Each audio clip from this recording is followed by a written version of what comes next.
Hello दोस्तों, नमस्कार।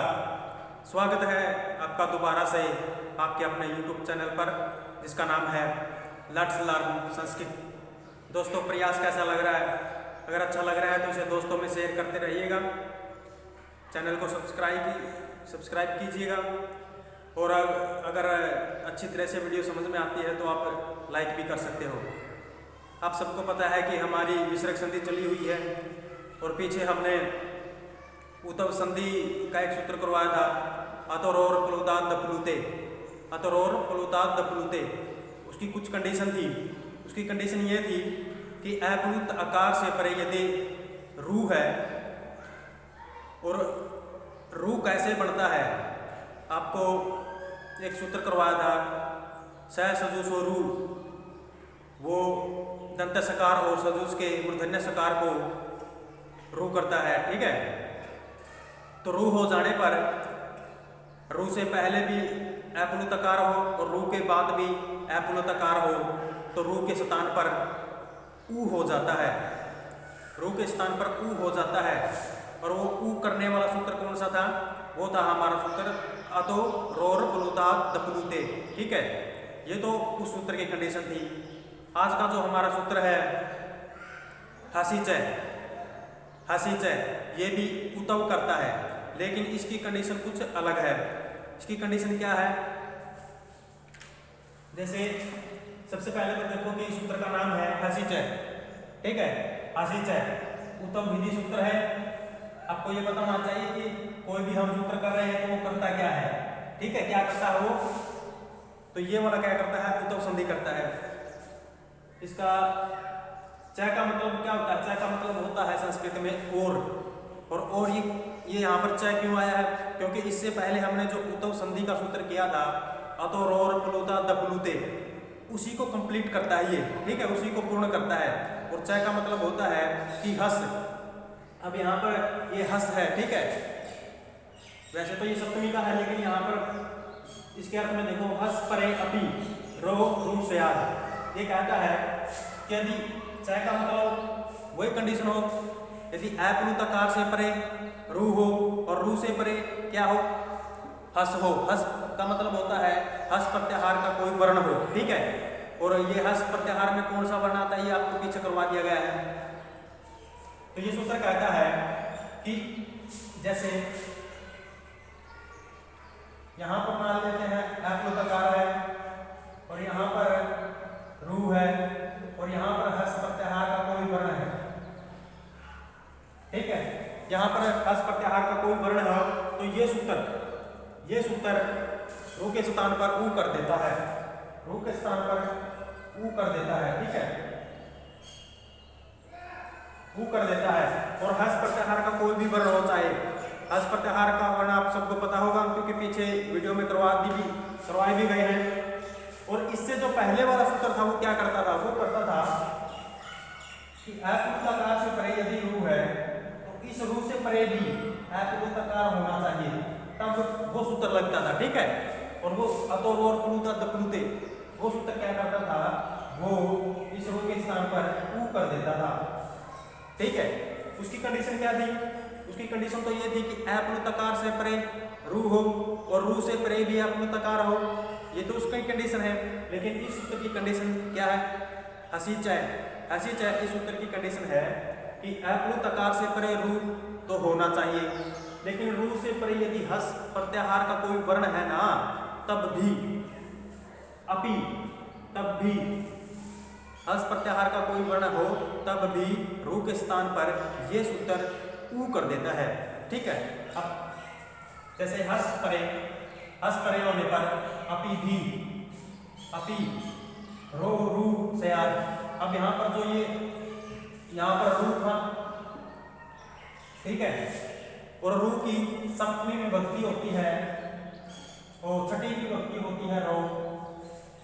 ठीक है, और रो से परे ये कहता है कि ऊ हो जाना चाहिए। तो अब यहाँ पर जो पीछे सूत्र करवाए हैं, अगर आप सबको अच्छी तरह से किए हैं तो आप सबको पता चल जाएगा कि यहाँ पर जो ये विसर्गों के स्थान पर रू हो जाता है। विसर्गों के स्थान पर रू हो जाता है, वो सूत्र आपको पहले करवा दिया गया है। अब आप दिमाग में डालो कि वो कौन सा है। तो ठीक है, विसर्गों के स्थान पर क्या हो जाता है, सबसे पहले तो यहाँ पर विसर्गों के स्थान पर स होगा, विसर्जनीय स सूत्र से। ठीक है, विसर्गों के स्थान पर स हो जाता है और स को रू हो जाएगा। रू हो जाने पर यहाँ पर हमारा रह बचता है। ठीक है, क्योंकि ऊ की तो इत संज्ञा हो जाती है, लोप हो जाता है, और ये ऊ इसको ऐसे पूरा कर देता है, इधर रहता है ये रो, तभी ये बनता है रो रू। ये कहता है कि हस परे होने पर भी रू के स्थान पर ऊ हो जाए, यहाँ पर ऊ हो जाए। ठीक है, और ये रो रू, वैसे तो ऐसा होना चाहिए कि रू के स्थान पर रू, लेकिन यहाँ पर ये इसका षष्ठी का एक वचन है, और षष्ठी के एक वचन पे यदि उकारांत रूप करोगे ना तब पता चल जाएगा कि वहां पर ऐसे बनता है ऊ। और अब इस ओ से परे मान लेते हैं ऊ है, क्योंकि ऊ करना है, तो इस विसर्गों को सबसे पहले तो स हो जाता है, स से फिर रू हो जाता है। वो जो रू में ऊ है उसकी उपदेश जनुनासिक इत से इत संज्ञा हो जाती है, बचता है रै, और वो रै ऊ ये उस रै में मिल जाता है, तो रो रू बन जाता है। ठीक है, अब ये पहले आपको करवा दिए गए हैं। तो ये कहता है हस परे रहने पर भी, हस परे रहने पर भी अप्लुतकार से परे रू के स्थान में उकार हो, रू के स्थान में उकार हो।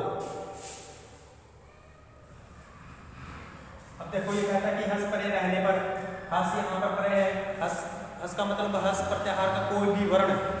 ठीक है, हस प्रत्याहार का कोई भी वर्ण परे रहने पर अप्लुतकार से परे, अप्लुतकार से परे रू, ये रू है के स्थान में उकार हो जाए, तो यहाँ पर उकार हो जाता है इस हसी च सूत्र के द्वारा। ठीक है, अब हम इसका ये उदाहरण करते हैं। देखो यहाँ पर शिवस प्लस वंदे, शिवस प्लस वंदे। अब यहाँ पर सबसे पहले सूत्र लगेगा स सदुसो रू, स सदुसो रू, स सदुसो रू, ये सूत्र लग जाता है। ये सूत्र इस स के स्थान पर रू कर देता है, और इस तरफ है वंदे। ठीक है, रू हो गया। अब इस ऊ, ये जो रै में ऊ है, इसकी उपदेश जनुनासिक इत से इत संज्ञा हो जाती है। ठीक है, और इत संज्ञा जिसकी हो जाती है उसका लोप हो जाता है, और लोप होता है तस्य लोप है, लोप है। ठीक है, तो इस ऊ की मान लेते इत संज्ञा अगर लोप हो गया तो यहाँ पर बचता है रा, बच गया। ठीक है, रा बच गया।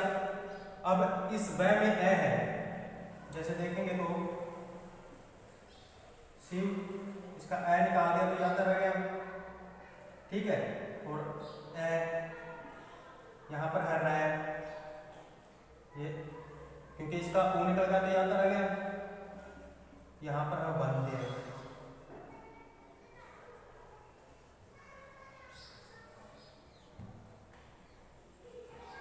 यहाँ पर है वंदे। ठीक है, तो ये सूत्र कहता है कि हस परे होने पर, अब जो ये वै है ये हमारा हस प्रत्याहार का वर्ण है, वै, हस प्रत्याहार का वर्ण वै है। अब यहाँ पर इसकी कंडीशन पूरी हो गई कि हस प्रत्याहार भी परे है। ठीक है, हस प्रत्याहार परे है, और अप्लुतकार भी, ये कहते देखो अप्लुतकार से परे रू है, अप्लुतकार से परे रू है क्योंकि इस वै में ए था, तो इससे परे रू है यानी कि रै है। ठीक है, तो ये सूत्र कहता है कि रै के स्थान पर ऊ हो जाता है, तो यहाँ पर अब सूत्र लगता है हसी च, ये सूत्र लग जाता है हसी च। ठीक है, हसी च अब क्या करता है, रै के स्थान पर ऊ कर देता है। सबसे पहली कंडीशन तो ये है, दूसरी ये है, तीसरी ये है, और चौथी वाली यहाँ कर देते हैं। अब यहाँ पर इस सूत्र के द्वारा ऊ हो गया तो ये बढ़ेगा। अभी ये तो इसमें ही मिल जाएगा ना, शिव, ठीक है। यहाँ पर ऊ हो गया हसीचा से, यहाँ पर ऊ और वंध्य, ये वंध्या हो गया, ठीक है। ये कंडीशन हो गई। अब यहाँ पर एक सूत्र, यहाँ पर है और ये ऊ है, तो अच संधि में यानी कि स्वर संधि में आपको करवाया था एक सूत्र, आद गुण से गुण हो जाता है। जब इस तरफ ए है और उस तरफ ऊ है, ठीक है, गुण हो जाएगा यहाँ पर। तो यहाँ पर एक सूत्र लगेगा, आद गुण है, आद गुण से गुण हो जाता है। तो यहाँ पर पांचवी कंडीशन बन जाएगी हमारी, शिवो, क्योंकि इसमें जो ए है और ऊ है, इन दोनों को ओ हो गया, गुण हो गया, ठीक है। तो अगर इसमें से ए निकालेंगे इसमें से, तो यहाँ का बच जाता है, और जो ए और ऊ के स्थान पर ओ हो गया है, जो गुण हो गया है, वो इस वय को पूरा कर देगा, व्यंजन है ये। तो यहाँ पर ओ, समझ गए, ओ की मात्रा लगी, ये शिवो बन गया। इस तरफ वंध्य है, तो ये वंध्य ऐसा का ऐसा यहाँ पर आ जाएगा और हमारा मुख सिद्ध हो जाता है, शिवो वंध्य, शिवो वंध्य। इस सूत्र की ये ऐसे सारी फॉर्मेलिटी थी, ठीक है। अब आपको सबसे पहले तो ये याद रखना है कि हसीचा सूत्र क्या करता है, उतव करता है, ठीक है। उतव करने वाले हमारे दो सूत्र, एक इससे पहले करवाया था, वो भी उतव करता था, लेकिन उस सूत्र की कंडीशन क्या थी, उसकी कंडीशन थी कि वो अप्लुतकार से परे रू है, और वो कहता था कि रू से परे भी अप्लुतकार होना चाहिए। ये कहता है कि अप्लुतकार से परे रू तो हो, लेकिन रू से परे हस प्रत्याहार का वर्ण होने पर भी क्या हो जाता है, वहां पर उदव हो जाता है। आप सबको पता है कि हस प्रत्याहार में हमारे कौन से वर्ण आते हैं। अगर आपको नहीं पता है तो पीछे आप प्लेलिस्ट तैयार कर दी गई, उसमें जाकर आप प्रत्याहार की वीडियो देख सकते हो, ठीक है। समझ गए आप इसको क्या कुछ करना है। अगर समझ ना आए तो आप इस वीडियो को दोबारा देख सकते हो, मैं आपको फिर बता देता हूं। जो पीछे सूत्र किया था उतव संधि का, उसकी तो कंडीशन थी कि सबसे पहले तो आप इसका स्क्रीनशॉट ले लो, इसी पे समझा देंगे। देखो, एक तो ये था हमारा उतव विधि वाला, और एक ये था उतव विधि वाला। ये है हसीचा, उतव विधि करता है, और ये सूत्र है अतोरोर प्लुता दप्लुते, अतोरोर दप्लुता प्लुते, ठीक है। ये भी उतव करता है। इसकी क्या कंडीशन है, इसकी कंडीशन है, ये कहता है हसीचा, इसकी कंडीशन है, ये वाला सूत्र कहता है कि अप्लुतकार हो, उसके बाद रू हो, और उसके बाद हस प्रत्याहार का वर्ण हो, हस प्रत्याहार का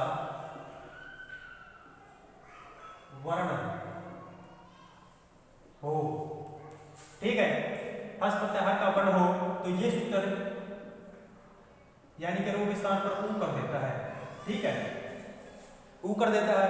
ऊ हो जाने पर आद गुण से इस ऊ को और इस ए को गुण हो जाता है, इन दोनों के स्थान पर ओ हो जाएगा, ठीक है। ओ हो जाने पर आप सबको पता है, अब ये करवाया उदाहरण इसका, शिवो वंध्य,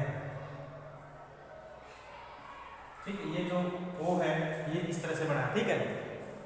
इसका क्या, ये क्या कहता है, अतो रोर पलू ता पलू ते,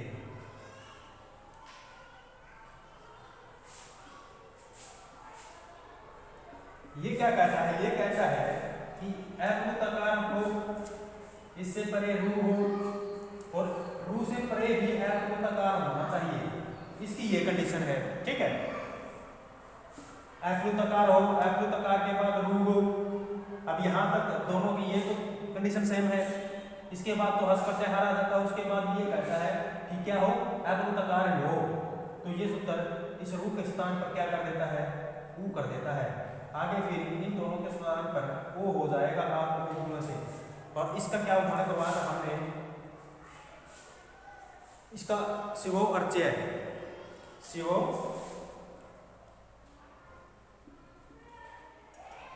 शिवो अर्चय। अब यहां पर जो हमारा अवग्रह का जो चिन्ह है वो एक पदांता दति से, ये कैसे बन गया, जैसे यहाँ पर इन दोनों के स्थान पर तो ओ हो गया और इस ओ के बाद ए है, यहाँ पर तो हस प्रत्याहार है, वैसे का वैसा रहेगा। लेकिन हमारा जो एंग पदांता दति वो सूत्र कहता है कि ए और ओ से परे यदि आकार हो तो दोनों के स्थान पर पूर्व रूप हो जाता है। पूर्व रूप होगा ना तो इस ए के स्थान पर अवग्रह का चिन्ह हो जाएगा। अब देखो यहाँ पर क्या है, ओ है, अगर इनको संधि विच्छेद करेंगे तो यहाँ पर ए होगा, ठीक है, अर्चय का। और इससे पहले क्या ओ है, एंग पदांता दति सूत्र ने यहाँ पर पूरा रूप कर दिया तो ए के स्थान पर अवग्रह का चिन्ह आ गया और यहाँ पर शिवो अर्चय ये हमारा सिद्ध हो गया, ठीक है। इसके जो ये जो सूत्र है हसिचय, आज इतना ही कराएंगे ताकि दोनों प्रकार के सूत्रों को आप अच्छी तरह से समझ सको। इसके तो सभी उदाहरण करवा दिए गए थे, इसके उदाहरण रहते हैं, इसका हम कल करेंगे क्योंकि ये दोनों समझने में आपको थोड़ी दिक्कत परेशानी हो सकती है इसलिए।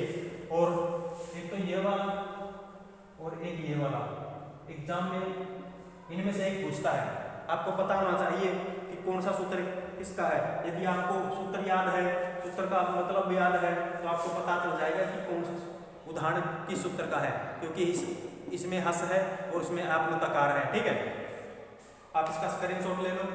हसीसे का तो ये वाला उदाहरण है, यहाँ पर हसीसे कहता है कि हस पर है, हस यहाँ पर ये हस प्रत्याहार का वर्ण है, वह यहाँ पर आत्मतकार पर मानता है, ये रहा, ठीक है। इसका आप स्क्रीनशॉट ले लो। और एग्जाम में कैसे पूछता है, एग्जाम में पूछेगा या तो ये वाला सूत्र दे देगा आपसे और पूछ लेगा कि हसी से जो ये सूत्र है ये क्या करता है, तो आपको पता होना चाहिए उत्तम विधि सूत्र है। या फिर आपको ये उत्तम विधि सूत्र दे देगा, ये दे देगा उत्तम विधि और आपसे पूछ लेगा कि उत्तम विधि करने वाला कौन सा सूत्र है। यदि ऑप्शन में दोनों है तो आपको एक ऑप्शन मिलेगा ए और बी दोनों, या फिर बी और सी दोनों, ठीक है। या फिर इनमें से एक मिलेगा तो आपको पता होना चाहिए दोनों ही क्या है, उत्तम विधि के है। अगर साथ में इनकी कुछ कंडीशन दे दे, जैसे कह दे कि हस प्रत्याहार का वर्ण परे हो, आप्लुतकार परे रू हो, तो वहां पर कु हो जाता है, तो कौन सा उत्तम विधि सूत्र लगेगा। ऑप्शन में आपको दोनों भी दे सकता है, तो आपको पता होना चाहिए ये सूत्र किस कंडीशन की है, हसीचय की है, ठीक है। उदाहरण दे सकता है, ये इंपॉर्टेंट उदाहरण है, ये दोनों ये उदाहरण दे सकता है और आपसे पूछ लेगा कि कौन से सूत्र का उदाहरण है। या फिर ये दे सकता है, आपको पूछ लेगा कौन सा सूत्र का उदाहरण है, आपको इस तरह संधि करके दे देगा, आपसे संधि विच्छेद पूछ सकता है, ठीक है।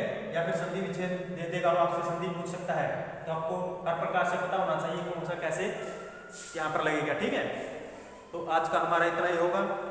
अगर अच्छा लगता है तो दोस्तों में शेयर करते रहिएगा, ठीक है। वीडियो को लाइक, शेयर और सब्सक्राइब जरूर कीजिए। धन्यवाद।